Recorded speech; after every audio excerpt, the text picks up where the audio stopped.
নমস্কার বন্ধুরা, মুনিয়ার রন্ধনশৈলী চ্যানেলে আপনাদের সবাইকে স্বাগত। আশা করি আপনারা সবাই খুব ভালো আছেন।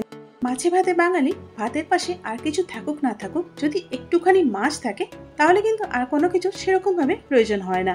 আর তাই বাঙালিদের যে কোনো অনুষ্ঠানে মাছের নানা রকমের পদ আমরা পেয়ে থাকি, আর যেগুলো খেতে কিন্তু আমরা সবাই ভালোবাসি। বন্ধুরা, আজকে তৈরি করব একদম অনুষ্ঠান বাড়ির মতো দই পাবদা। বন্ধুরা, পাবদা মাছ তো অনেক রকম ভাবে রান্না করা যায়, আর আপনারা হয়তো নানা রকম ভাবেই ট্রাই করেছেন। তবে আজকে আমি যেভাবে পাবদা মাছটা তৈরি করছি, যদি আপনারা এইভাবে করেন তাহলে আজকের পর থেকে আর অন্য কোনো রকম ভাবে পাবদা মাছ তৈরি করে খেতেই ইচ্ছা করবে না। মাত্র 15 থেকে 20 মিনিট সময়ের মধ্যে হাতে গোনা কয়েকটা উপকরণ দিয়ে অত্যন্ত সহজে তৈরি করে নেওয়া যায় এই দই পাবদা, যেটা এই গরমের দিনে দুপুরে ভাতের সাথে জাস্ট অসাধারণ লাগে। আসুন বন্ধুরা, তাহলে চটপট তৈরি করে নেওয়া যাক একদম অনুষ্ঠান বাড়ি স্টাইলের দই পাবদা। দই পাবদা তৈরি করার জন্য এখানে আমি 4টি বড় সাইজের পাবদা মাছ নিয়েছি। ওজনে এটা 370 গ্রাম। এর মধ্যে কিছুটা নুন আমি দিয়ে দিলাম। এখন এর মধ্যে দিয়ে দিচ্ছি সামান্য পরিমাণে হলুদ। এবার দিয়ে দিচ্ছি 1 টেবিল চামচ সরষের তেল। নাও টাইম টু মিক্স।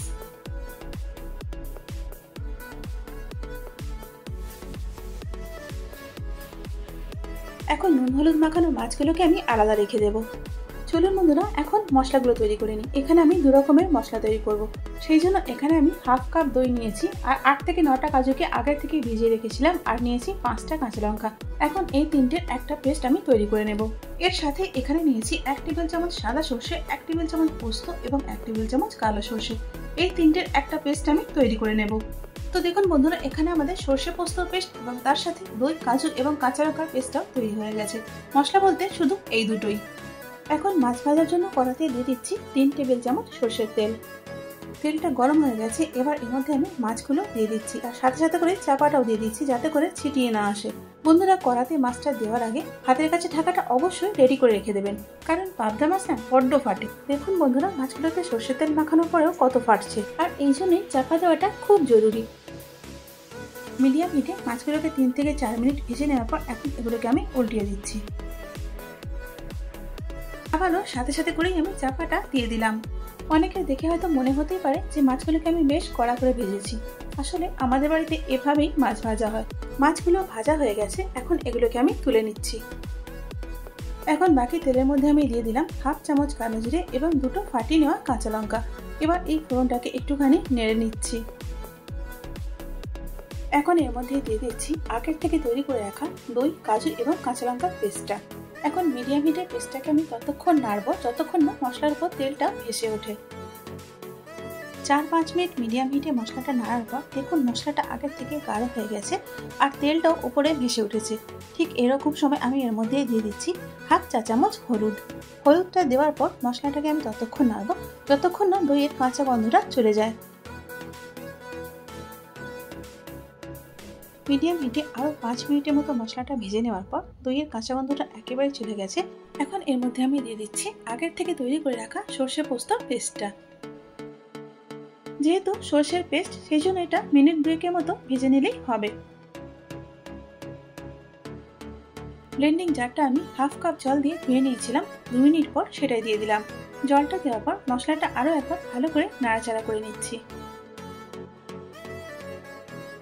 এখন স্বাদ অনুযায়ী নুনটা দিয়ে দিলাম।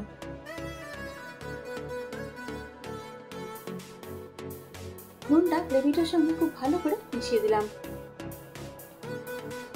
দেখুন বন্ধুরা, গ্রেভিটা ফুটতে শুরু করেছে। ঠিক এই সময় এর মধ্যে মাছগুলো আমি দিয়ে দিচ্ছি। যেহেতু পাবদা মাছ খুব নরম মাছ, সেই জন্য গ্রেভিটি দেওয়ার পর খুব বেশিক্ষণ ফোটাবো না।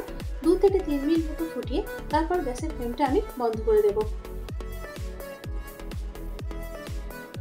দেখুন বন্ধুরা, এখানে দই পাবদা কিন্তু পরিবেশন করার জন্য একেবারে তৈরি হয়ে গেছে। গ্যাসের ফ্লেমটা আমি অনেক আগে অফ করে দিয়েছি, কিন্তু এটা যেহেতু অনেক গরম, সেই জন্য এটা এখনো ফুটছে। তাহলে দেখলেন তো বন্ধুরা, 15 মিনিটেরও কম সময়ের মধ্যে আমরা তৈরি করে ফেললাম একদম অনুষ্ঠান বাড়ির মতো দই পাবদা।